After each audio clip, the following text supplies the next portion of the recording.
بسم اللہ الرحمن الرحیم۔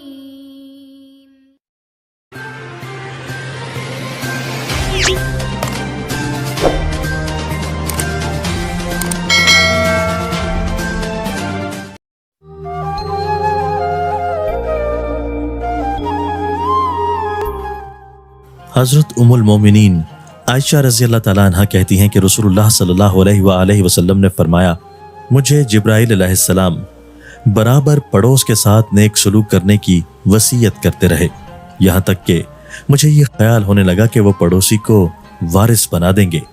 وضاحت: پڑوس کا حق بہت ہے، اگرچہ کافر ہو لیکن اس کے ساتھ اچھا سلوک ضروری ہے۔ اگر وہ کوئی چیز عاریتاً مانگے تو اس کو دے، اگر بھوکا ہو تو اپنے کھانے میں سے اس کو کھلائے، اگر اس کو قرض کی ضرورت ہو تو دے۔